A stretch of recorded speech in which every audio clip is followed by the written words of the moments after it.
Travel credit cards are hands down some of the most valuable type of credit cards to ever exist. Things such as free airport lounge access, free hotel upgrades, free business class flight tickets, free travel insurance, even free car insurance are just a few commonly added benefits of what makes these cards so useful. Now, whether you only take one trip per year or you're someone who flies out almost every single month, there are a ton of great credit card offers that are here out right now, but it might not be around for too long. So ladies and gents, in this video, let's go over some of the best travel credit cards that you need to have for this year. I'll also be giving you the exact updated formula on which cards are right for you, in what order you should get it. And I'll be giving you not only the blueprint, but the strategy and also the credit score on what you need to have in order to get approved. Keep in mind with credit cards, just because you want a card and you apply doesn't mean you'll always get approved. They do still need to go ahead and approve your application, but we'll be going over some of the rules and things to look out for this year. Now, the first credit card on this list, believe it or not, this is going to be the Chase Sapphire Preferred. Now, the reason for this is because this is actually one of the best low annual fee, great starter travel credit cards. So with the Chase Sapphire Preferred, you'll earn 5x total points on any airfare or travel purchased through the Chase Ultimate Rewards Program and 2x points on any other travel purchases. Now, with this card, you can also find that you get 3x points back on dining, including delivery services and takeout. You'll also get 3x points on online grocery store purchases. You'll get 3x points on select streaming services and 1 point per dollar spent on all other purchases. Now, although this card is considered to be a very great card for frequent travelers, it is still amongst one of the best well-rounded card for any individual too. A few additional benefits from the Chase Sapphire Preferred include an annual $50 hotel credit, a no foreign transaction fee, and also you're provided with great travel and purchase coverage. Now, this card here, I would say is number one, just because I know that most people who get into the credit card game are going to start off with the Chase Trifecta. So this card here is going to pair up pretty well with most people's setup. If any of you guys have gotten into the credit card game, you'll know that the Chase Freedom Unlimited or the Chase Freedom Flex are some of the most valuable cards that everyone should be carrying. In addition to that, the Chase Sapphire Preferred allows you to get into the travel credit cards without having to commit to a huge annual fee. Now, this also opens a door for you to still go towards the American Express route where you have access to the Platinum card, or it allows you to go to the route of the Chase Sapphire Reserve. Now, keep in mind, ladies and gents, with this card though, there are certain exceptions that you need to know about. So first of all, one of the major rules that is going to affect just a lot of people is called the 524 rule with Chase. And this is where if you've opened 5 or more credit card accounts with any issuer in the past 24 months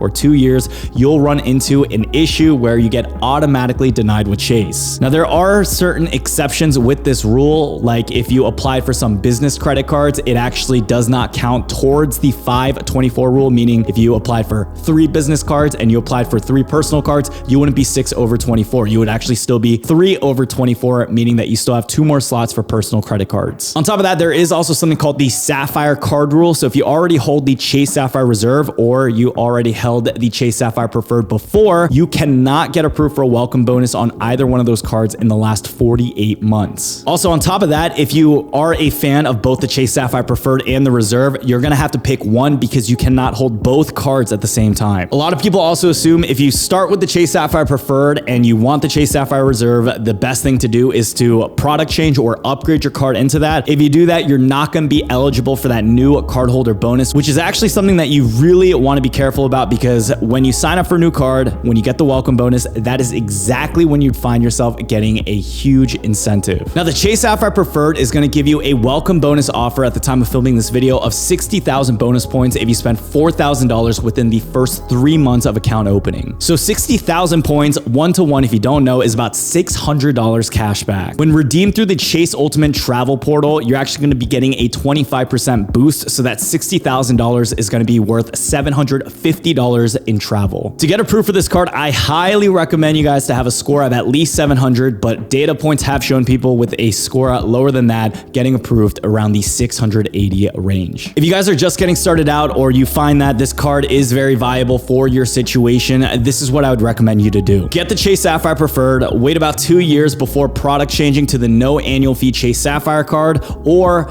product change to the Chase Freedom Card and then apply separately for the Chase Sapphire Reserve if you are determined and dedicated within the Chase ecosystem. It's one of the few strategies that also allows you to maximize the benefits of the Chase trifecta. I do also want to make note that it oftentimes is just so much better to find a way to apply for a card and get the welcome bonus, because if you product change, oftentimes you will not get a welcome bonus there. Now, the second credit card on this list might come at a bit of a surprise because it's not an issuer that I normally consider as a top dog contender, but boy oh boy have they stepped it up for this year so far. Now, this year is going to be the Capital One lineup of cards, more specifically within their venture set. Why have I gone ahead and added the Capital One venture lineup to the list of some of the best travel cards for this year? Well, let me go through it. So Capital One works off of the Visa network, meaning it's accepted pretty much almost everywhere, even including Costco, which is somewhere I've been doing a lot more shopping at since I moved into this new home. And I realized, man, having a lot of my Amex cards as my primary driver, it becomes a little bit of an issue when I'm shopping at places such as Costco. On top of that, there is no foreign transaction fees with their cards. You also get car rental insurance, you get extended warranty, and last but not least, you get a very solid welcome bonus that a lot of people often neglect. So ladies and gents, even on your screen, you'll notice that within the venture lineup, you have a ton of great choices. So if you're someone who doesn't have the best credit, or if you're someone who doesn't want to pay a huge annual fee, or you're someone who doesn't travel a lot, or you are someone who travels a lot, I mean, they got about 4 different great variety of options for you. To give you an idea of what I'd personally go for, I'm looking more towards the Capital One Venture or even the Venture X, just because of the revamp and the benefits that they've added. This is more specifically geared towards the Venture X, but I do know that a lot of people are more conservative these days on that higher annual fee, especially when you have a lot more credit cards. So the Venture One card is going to give you some of the least benefits, while the Capital One Venture X is going to give you things such as earn unlimited 10x miles on hotels and rental cars booked through Capital One Travel. You can also earn about 5x miles on flights booked through their portal, and you can earn unlimited 2x miles on all other purchases. While you can also find that the Capital One Venture card, where you can earn unlimited 5 miles per dollar on hotels and rental cars booked through Capital One Travel, and you can earn an unlimited 2 miles per dollar on every purchase. The Capital One Venture one also has no annual fee, but it's going to give you 20,000 bonus miles as a welcome bonus incentive, where you can earn an unlimited 1.25 miles per dollar on every purchase. Now, the Venture and the Venture X are going to also give you a $100 credit for global entry or TSA pre-check. The Venture is also going to give you 2 complimentary visits per year to Capital One lounges or to 100 plus locations through their partner lounge network. Or if you travel a lot, it's going to be way more worth it to enjoy unlimited complimentary access for you and 2 guests to 1,300 airport lounges, including Capital One lounges and their partner lounge network. So the Capital One Venture card is going to cost you a $95 annual fee, while the Venture X is going to be $395. Keep in mind, the Venture X is actually pretty comparable right now to some of the higher tier luxury travel credit cards like the Chase Sapphire Reserve and also the American Express Platinum,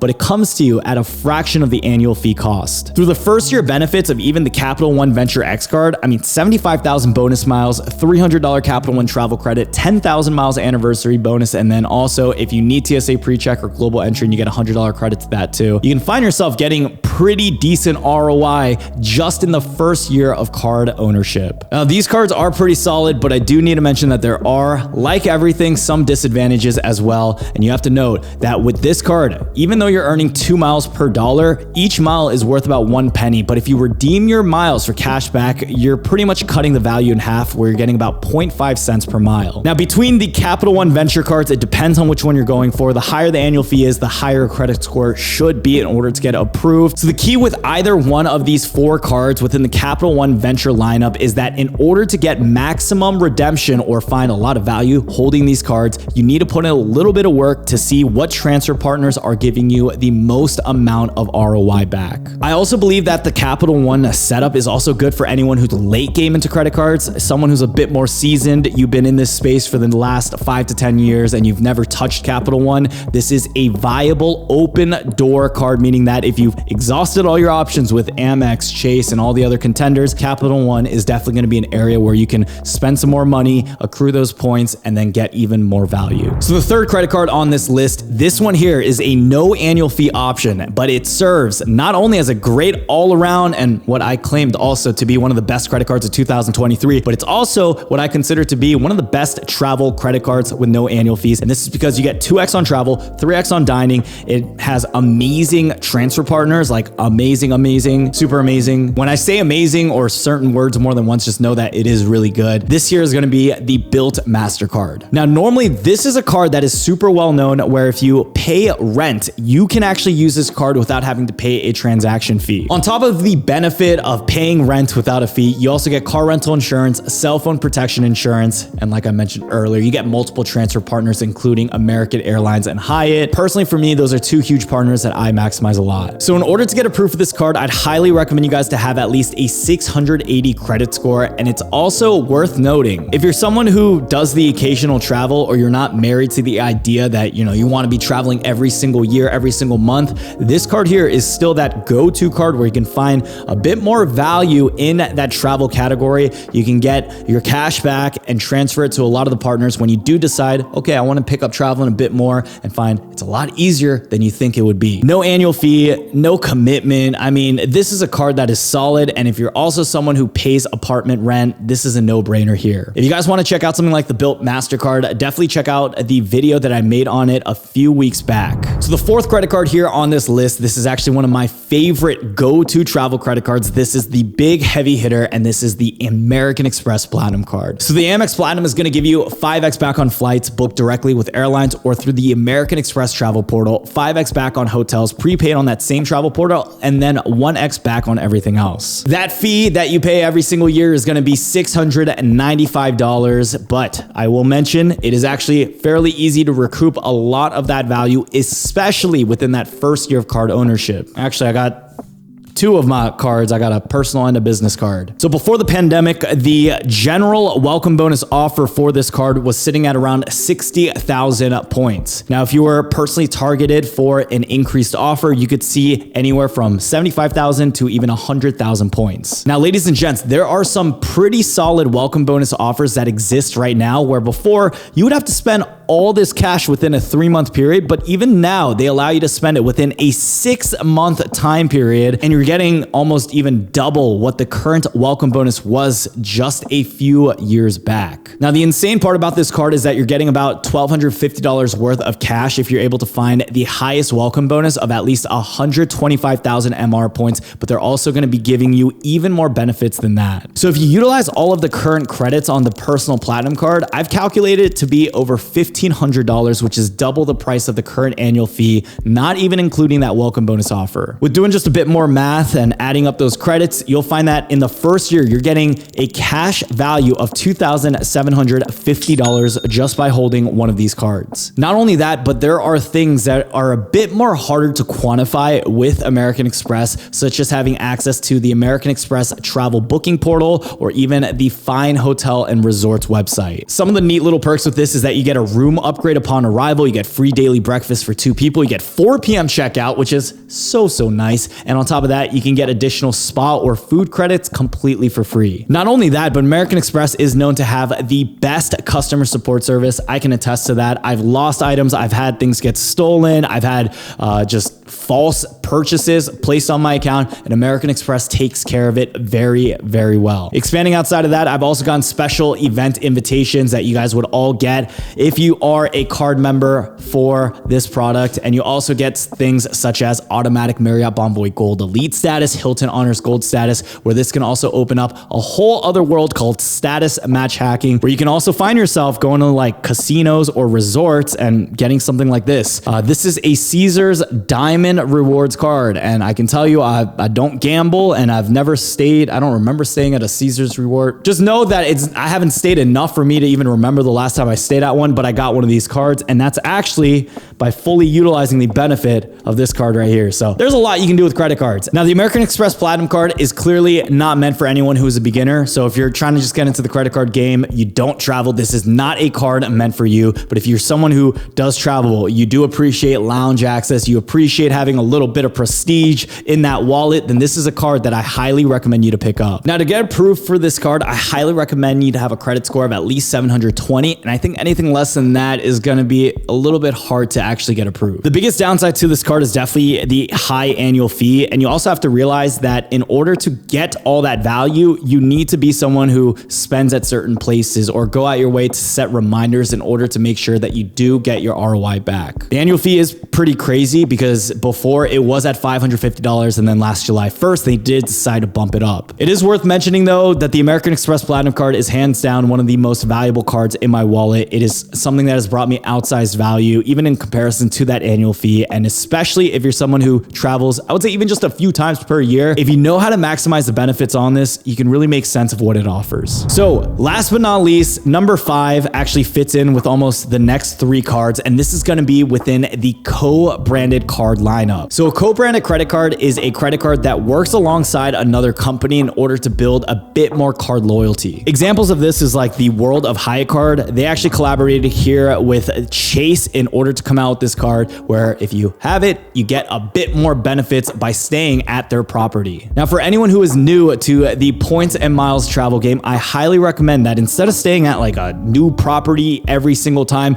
try to stay loyal to one. For me, I know that Marriott has some of the biggest footprint all across the US, but I personally have loved the Hyatt lineup. So one of the first few co-branded cards that I got was a World of Hyatt credit card, and it has been truly amazing. The benefits of this card are simple. It's just the fact that if you get a card like this, you'll pay a low annual fee. This is $95 a year, but it also gives me benefits, a welcome bonus, and on top of that, it also gives me a free hotel night. Now, some of those hotel nights could be worth $200 or even more, depending on where I stay and what type of season it is. But if I'm paying $95 and I'm getting a $200 room, you'll notice benefit is still right there. Aside from the Hyatt lineup, you're actually going to have a few choices. Now, instead of airline cards, I stick more primarily towards hotel cards just because I find it's a lot easier to justify that annual fee. So Marriott has worked together alongside not just Chase, but American Express. So you're going to have a wide variety of different cards that you can apply for. One of the credit cards that I got a few years back was the Marriott Bonvoy business credit card with American Express. It's a $125 annual fee, very straightforward. You get 75,000 Marriott Bonvoy points. You can use that towards a future hotel stay,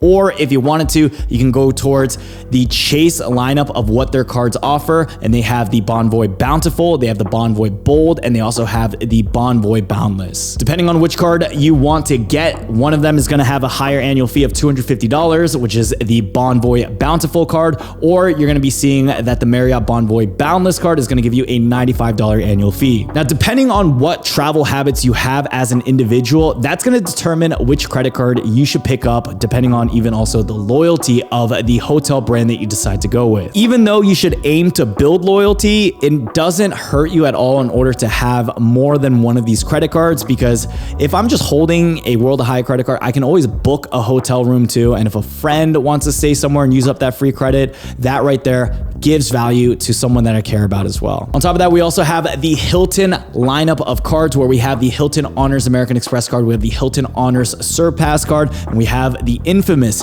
Hilton Honors Aspire card. Out of all these three, my favorite definitely is the Hilton Aspire card, and that's because one of the dream destinations that almost I feel like everyone has on their bucket list is the Bora Bora area. It's where you got those little cute huts sitting on the middle of the ocean, and you can actually take advantage of staying there at a huge discounted price or even for free if you are a card holder of the Hilton Honors Aspire card. So that card also carries a $450 annual fee, but you're also going to be finding that you get 150,000 Hilton Honors bonus points after you spend $4,000 in purchases on the card in the first 3 months of card ownership. On top of that, you'll also find that IHG has their own lineup of cards. They have the IHG Rewards Premier, the IHG Rewards Traveler, and the IHG Rewards Premier Business Credit Card. With even the Rewards Premier, you can find that you get 140,000 bonus points after spending $3,000 in purchases in the first 3 months of card ownership. Now, hotel points don't work exactly like regular credit card points do, where these act more one-to-one.